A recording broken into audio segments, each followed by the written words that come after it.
नमस्कार। आकाशवाणी जयपुर अजमेर से प्रस्तुत हैं प्रादेशिक समाचार।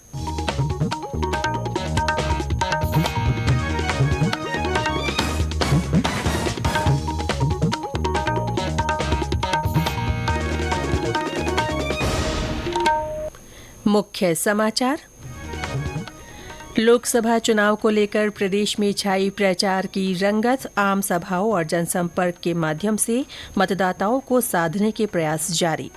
आम चुनाव के मद्देनजर राज्य में 1,55,000 से अधिक लाइसेंसी हथियार जमा। एनफोर्समेंट एजेंसियों ने अब तक की 634 करोड़ रुपए से अधिक की जब्ती। प्रधानमंत्री नरेंद्र मोदी ने प्रचंड गर्मी और लू से निपटने की तैयारियों को लेकर की समीक्षा बैठक।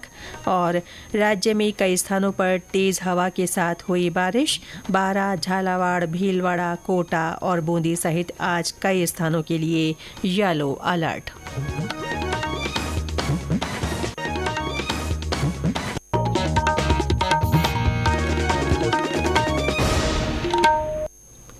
समाचारों के साथ मैं रितिका गुप्ता और अब समाचार विस्तार से। लोकसभा चुनाव के मद्देनजर प्रदेश में विभिन्न राजनीतिक दलों की ओर से किए जा रहे प्रचार की रंगत छाई हुई है और मतदाताओं को साधने के प्रयास लगातार जारी हैं। भाजपा के वरिष्ठ नेता और प्रधानमंत्री नरेंद्र मोदी आज बाड़मेर में जनसभा को संबोधित करेंगे। वे केंद्रीय कृषि राज्य मंत्री और बाड़मेर से भाजपा प्रत्याशी कैलाश चौधरी के समर्थन में आदर्श स्टेडियम में आयोजित रैली में हिस्सा लेंगे। इसके बाद श्री मोदी का दौसा में रोड शो का कार्यक्रम है। हमारे संवाददाता ने बताया कि विभिन्न पार्टियों के स्टार प्रचारक भी चुनावी दौरे और आम सभाएं कर मतदाताओं को अपने पक्ष में करने में जुटे हुए हैं।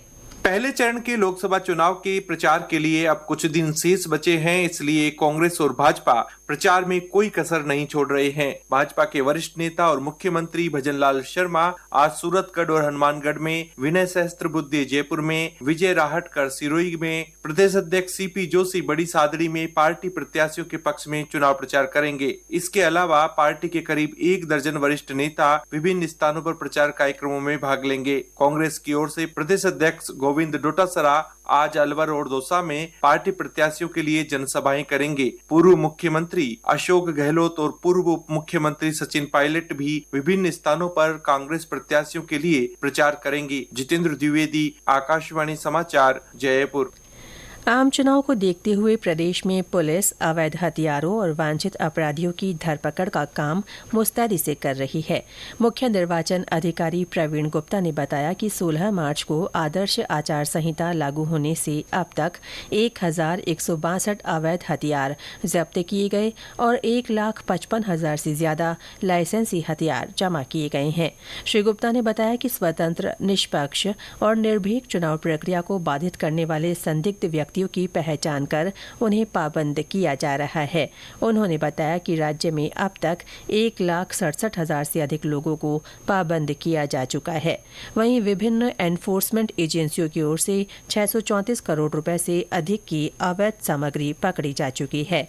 आचार संहिता की अवधि के दौरान अब तक 13 जिलों से 20-20 करोड़ रुपए से अधिक कीमत की वस्तुएं जब्त की जा चुकी हैं। इनमें सबसे ज्यादा 32 करोड़ रुपए से अधिक की सामग्री पाली जिले से जब्त की गई है। प्रत्येक मतदाता तक मतदान का संदेश पहुंचाने और मतदान प्रतिशत बढ़ाने के लिए चलाए जा रहे सतरंगी सप्ताह के तहत विभिन्न गतिविधियां हो रही हैं। इसी कड़ी में आज आसमानी रंग की थीम पर कोई मतदाता छूटे ना, इस बार ये ठानी है स्लोगन के साथ कई आयोजन हो रहे हैं। भरतपुर में सवेरे वोट डारबे जरूर जाइयो थीम पर संगोष्ठी का आयोजन किया गया और नरेगा श्रमिकों को मतदान की शपथ दिलवाई गई। लोकसभा चुनाव में मतदान प्रतिशत बढ़ाने के लिए हनुमानगढ़ जिले के व्यापारिक संस्थाओं ने एक नई पहल की है। हमारी संवाददाता ने बताया कि मतदान करने वाले को ये संस्थाएं कई तरह की छूट देंगी। शहर के 40 व्यापारिक संस्थानों ने मतदान प्रतिशत बढ़ाने के लिए यह प्रयास किया। मताधिकार करने पर खाना, खरीदारी, salon, art and craft, sports, cloth, restaurant, auto accessories, cooking appliance, books, school uniform, laboratory, मिठाई सहित 100 से अधिक प्रोडक्ट्स पर छूट मिलेगी।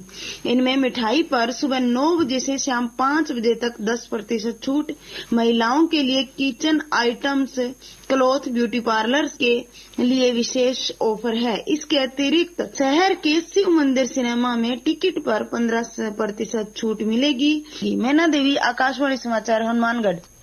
लोकसभा चुनाव के मद्देनजर आकाशवाणी समाचार जयपुर की ओर से मतदाता जागरूकता के लिए संदेश श्रृंखला चलाई जा रही है।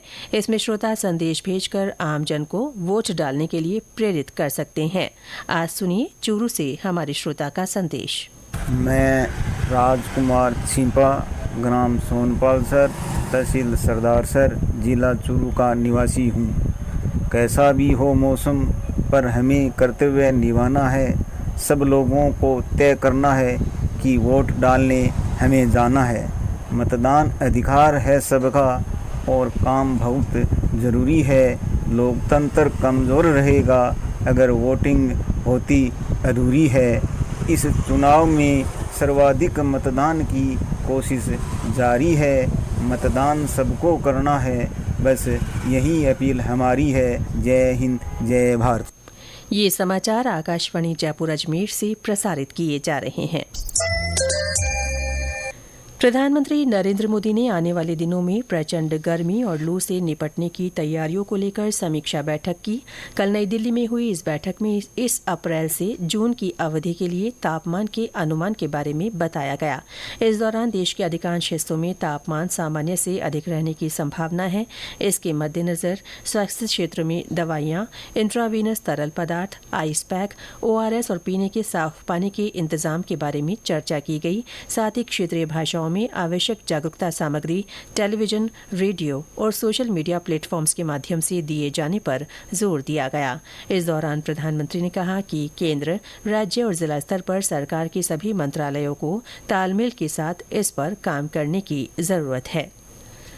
राज्य में पिछले 24 घंटों के दौरान पश्चिमी विक्षोभ के असर से आंधी और बारिश हुई। साथ ही कुछ जगह ओले गिरे। चित्तौड़गढ़, भीलवाड़ा, सीकर और राजधानी जयपुर में हल्की बारिश हुई।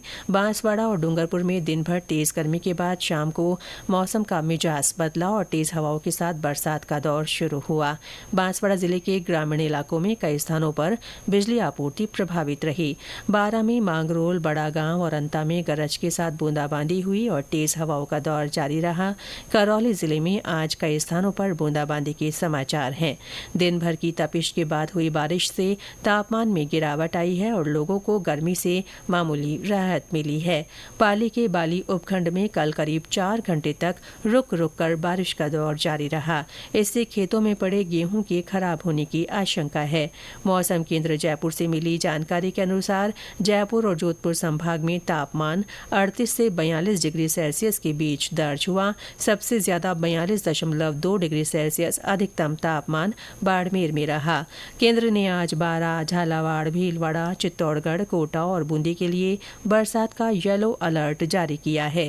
केंद्र के निदेशक राधेश्याम शर्मा ने बताया कि आज कई स्थानों पर हल्की बारिश के आसार हैं। कि जो नया पश्चिमी विक्षोभ सक्रिय होगा उसका असर 12 अप्रैल को पश्चिमी राजस्थान के जो सरहदी इलाके हैं इनमें तेज आंधी, डस्ट स्टॉर्म या तेज हवाओं के रूप में इसका असर 12 को शुरू होगा। वहीं पूर्वी राजस्थान में भी जयपुर, भरतपुर और कोटा संभाग के कुछ इलाकों में आंधी बारिश की गतिविधियां देखने को मिलेगी। 13 तारीख को जो अधिकांश जिलों में इस सिस्टम का असर होगा, आंधी बारिश की गतिविधियां जो है वो दर्ज होंगी। किसान भाइयों से ये गुजारिश है कि जो फसलें खुले आसमान में या खुले खेत में अभी भी रखी हुई है, अगले 2-3 दिनों में हो सके तो थ्रेसिंग का कार्य कंप्लीट कर लें और उनको सुरक्षित स्थान पर भंडारण करें ताकि आंधी बारिश से पकी हुई फसल को नुकसान ना हो।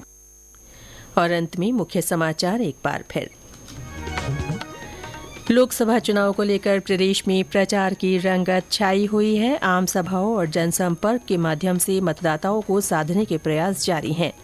आम चुनाव के मद्देनजर राज्य में 1,55,000 से अधिक लाइसेंसी हथियार जमा किए गए हैं।